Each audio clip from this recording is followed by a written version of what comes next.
নমস্কার। কবিতা পাঠের সময়।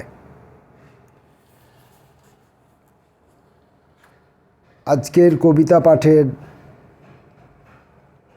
জন্য নাভিকুণ্ডে তীব্র হাতছানি এই বইটি তুলে নিয়েছি।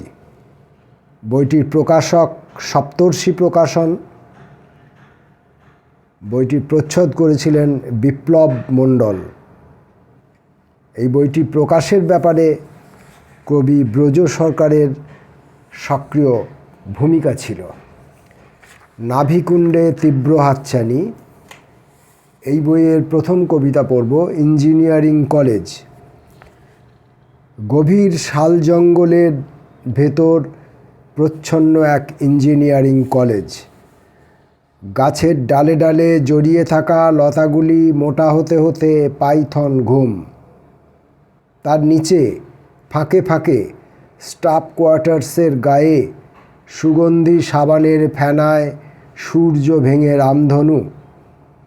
চত্বরের মাঝ বরাবর যোগ চিহ্নটি চিত হয়ে শুয়ে ভাগ অঙ্কে সরবে নীরব। আর সেই যোগ চিহ্ন বেয়ে পিঁপড়ে মানুষেরা আলোর অন্ধকারে ঘুরপাক অবিরাম। মেয়ে হোস্টেলের পাশ দিয়ে এক বনবাসের রাস্তা, যা ইন্টারনেটে ধরা পড়ে না। ছেলে হোস্টেলের চারধারে আছে বেশ কিছু গর্তপথ। ভাসপক্ষী বসে আছে ড্রাগজনি পথে। কলার উচানো অধ্যাপকরা ধাতু প্রস্তরে হাবুডুবু। তবু এই কলেজ ক্যাম্পাসের বেশ স্ফীত বক্ষে দুর্গাচালা অহরহ পাল্টে দিচ্ছে আলোর অর্থ অন্ধকারের সামর্থ্যকে।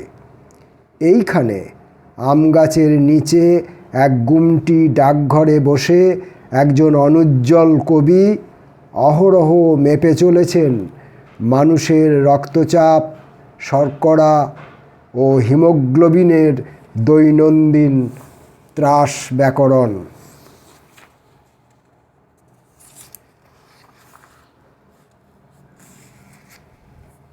পরের কবিতা অফসেট।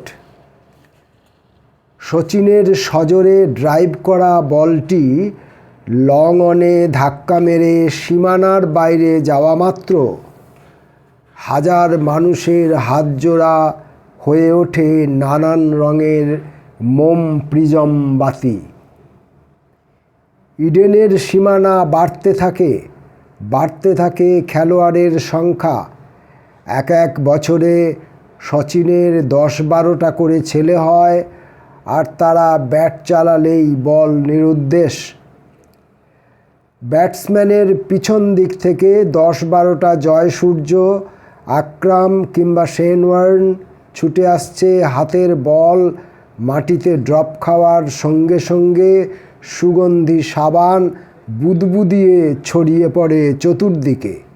আর সেই সব বলের ভেতর একটা করে ঘড়ির ভেতর একটা করে কাগজ তৈরির কল, যার থেকে হুড়হুড়িয়ে অন্তহীন সাদা কাগজের দৌড়। চতুর্দিক থেকে অসংখ্য শব্দ ছুটে এসে চোর কাঁটা সেই কাগজের আয়তক্ষেত্রে। চোখ আর সমুদ্র তার মাঝে সমান চিহ্ন। বেশ কিছু ভাজক হাত তাকে ভাগ করতে চায়। চোখ বিষয়ে অজ্ঞ থাকা আমরা একদিন অঞ্জনে মাখামাখি।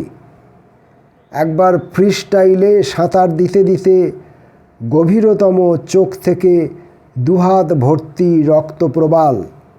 আহা মরি! সমুদ্র একদিন পদ্মাসনে বসে চোখের বিকল্প হয়ে ওঠে।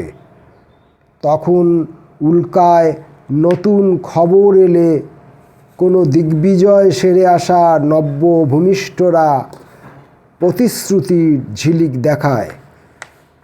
বাথটব থেকে উঠে এসে শাওয়ারের নিচে দাঁড়ালে কালি ধুয়ে যায়।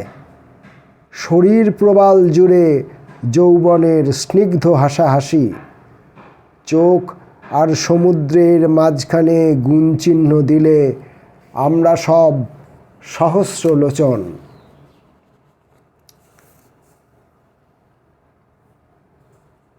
প্রতিবিম্ব ভাঙল, ছায়া ভেঙে তৈরি হলো অবয়ব। ঠোঁট, নাক, কান সহ গ্রীবা আর বঙ্গোপসাগর সহ বুক জমি। কাক ঠোঁট পটে ফুটে উঠছে ছবি, রং তুলি শিল্পী ব্যতি রেখে। ক্রমশই প্রতিপত্তিশালী হয়ে উঠেছিল ছায়া, ভেঙে গেল। ভাঙল যে কারণ কি? উত্তরের অন্বেষণে ম্যারাথনে অধ্যাপকগণ, দপ্তর সাজিয়ে সম্পাদকগণ বসেছেন তৎপর। ফটোগ্রাফার চোখ ক্যামেরার লেন্স সহ মুহূর্তের স্থিতিহীন। এমন সময় একমাত্র কবিগণ কি বিপুল অশিক্ষিত, চোখ বোঝে দেখার সময়। এক হাতে আকাশ আর অন্য হাতে মাটি, কিসের যে কসরত, আদৌ কি কসরত কে জানে। ছায়া ভেঙে গেছে, তার গুঁড়োগুলি ধুলোর সঙ্গে বাতাসে, বাতাস থেকে নাসারন্ধ্র পথে। আর ছায়াজাত অবয়ব, রাত নেই দিন নেই, পিছু পিছু ঘোরে ভালোবাসা চায়। প্রেমের নামে বৃকদর গ্রাস করে হিড়িম্বা হামুক। দুঃসাহসী কবি এসে প্রতিশ্রুতি দেয় হিড়িম্বাকে অনন্ত প্রেমের। হরতন